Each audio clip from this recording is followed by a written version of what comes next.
नमस्कार। मैं कुमार चंदन आप सभी के समक्ष अपनी कुछ राष्ट्रभक्ति की कविताएं लेकर उपस्थित हूं। अभी हाल में ही ऑपरेशन सिंदूर के द्वारा भारतीय सेना ने अपने शौर्य और पराक्रम का परिचय पूरे विश्व को दिया है। इस ऑपरेशन के बाद भारतीय सेना की विश्व में विश्वसनीयता और अधिक बढ़ चुकी है। इसके लिए सेना के जवानों और संपूर्ण देशवासियों को बधाई देता हूं और कहता हूं, वीर शिवाजी महाराणा कहलाते हैं, वीर शिवाजी महाराणा कहलाते हैं, भारत माता का सम्मान बढ़ाते हैं। पाकिस्तानी गीदड़ भभकी देते हैं, पाकिस्तानी गीदड़ भभकी देते हैं, हम तो केवल लक्ष्य भेद कराते हैं, हम तो केवल लक्ष्य भेद कराते हैं। और मैं अपनी पंक्तियों के द्वारा पाकिस्तान को चेतावनी भी देना चाहता हूं। कान खोल सुन लो आतंकी पाकिस्तान, तुम भूख से मरोगे कभी प्यासे मर जाओगे। हाथ में कटोरा लेके घूमना पड़ेगा तुम्हें, आतंकी के साथ खुश रह नहीं पाओगे, आतंकी के साथ खुश रह नहीं पाओगे। हो भूल के भी आंख हिंदुस्तान को दिखाना नहीं, बदले में फूट फूट रोगे चिल्लाओगे, बदले में फूट फूट रोगे चिल्लाओगे। और आतंकवादियों को सह देते रहोगे तो याद रहे एक दिन खुद को मिटाओगे, याद रहे एक दिन खुद को मिटाओगे। भले ही सीमा पर सीज फायर हो गया है, लेकिन पाकिस्तान जैसे देश पर हमें कभी भी भरोसा नहीं करना चाहिए। गोली का जवाब गोले से देने के लिए हमेशा तैयार रहना चाहिए। ऐसे में मैं देश के नागरिकों से एक निवेदन करना चाहता हूं। पंक्तियां सुनिए।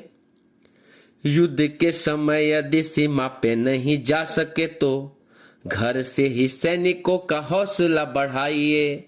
हो भारतीय जन जन हाथ में तिरंगा थाम, मातु भारती के जय घोष भी लगाइए, मातु भारती के जय घोष भी लगाइए।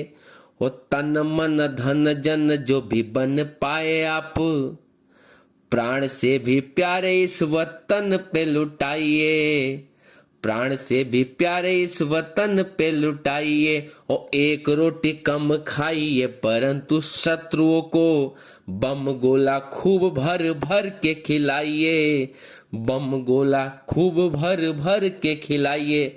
और ये जो बम और गोला ये सारी स्वदेशी होनी चाहिए, हमारे देश में ही निर्मित होनी चाहिए। और निश्चित रूप से हम हमेशा विजेता ही रहेंगे, क्योंकि हमारे साथ है भारतीय सेना। भारतीय सेना विश्व की दूसरी बड़ी सबसे शक्तिशाली साहसी सेना मानी जाती है। हमें अपने सेना पर, सेना के शौर्य पर हमेशा से ही अभिमान रहा है। भारतीय सेना को समर्पित पंक्तियां रखता हूं कि रण बीच रौद्र रूप धर रणधीर वीर, दुश्मनों के लिए संताप बन जाते हैं, आंधी बन जाते हैं तूफान बन जाते हैं, सूर्य की तरह उच्च ताप बन जाते हैं, सूर्य की तरह उच्च ताप बन जाते हैं। वो खुशहालियों के बीच रिपुदल दानों के, द्रोहियों के कर्म जब पाप बन जाते हैं। और एक एक भारतीय सेना के जवान तब वीर महाराणा पर ताप बन जाते हैं, वीर महाराणा पर ताप बन जाते हैं। और जब हमारी सेना दुश्मन के घर में घुसकर आतंकी ठिकानों और सैकड़ों आतंकियों को मिट्टी में मिलाकर पहलगाम का बदला लेती है और ऑपरेशन सिंदूर पूर्ण करती है, तो सेना के सम्मान में, देश के सैनिकों के सम्मान में चार पंक्तियां और कहता हूं कि रखते हैं हौसला किसी चट्टान की तरह, नव चीरते हैं रोज वायुयान की तरह, साहस में बल में बुद्धि में सेना ये श्रेष्ठ है। साहस में बल में बुद्धि में सेना ये श्रेष्ठ है। दुश्मन को मिटा देते हैं हनुमान की तरह, दुश्मन को मिटा देते हैं हनुमान की तरह।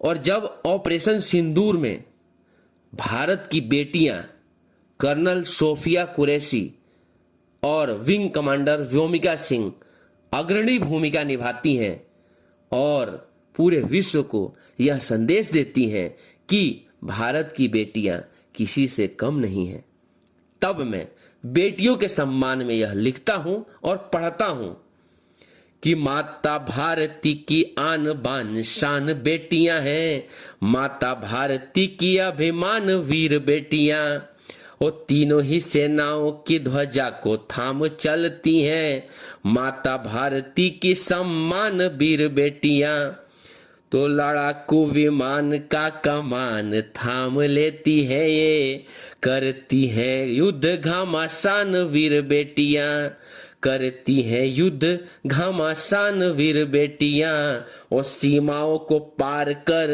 दुष्ट का संहार कर गढ़ रही नया हिंदुस्तान वीर बेटियां, गढ़ रही नया हिंदुस्तान वीर बेटियां। और इस बीच जब कुछ लोगों को इस संवेदनशील समय में भी देश के साथ खड़े होने की जगह तरह तरह की अनुचित टिप्पणी करते हुए देखता हूं तो मन दुखी होता है। और फिर मैं लिखता हूं कि घर में ही लड़ते रहेंगे हम आप, फिर दुश्मनों का हौसला तो बढ़ता ही जाएगा, वो जाति और धर्म में बटेंगे और बांटेंगे तो कौन फिर देश की अखंडता बचाएगा, कौन फिर देश की अखंडता बचाएगा, ओ अपने तिरंगे के नीचे न खड़े हो सके तो कौन फिर राष्ट्रगीत राष्ट्रगान गाएगा, कौन फिर राष्ट्रगीत राष्ट्रगान गाएगा, और पाठ देशभक्ति का पढ़ेंगे नहीं आज फिर, पाठ देशभक्ति का पढ़ेंगे नहीं आज फिर, देश प्रेम कौन घर घर पहुंचाएगा, देश प्रेम कौन घर घर पहुंचाएगा। इसी आशा के साथ कि हम सभी देश प्रेम की भावना को जागृत रखेंगे और अपने देश को मजबूती प्रदान करेंगे। जय हिंद।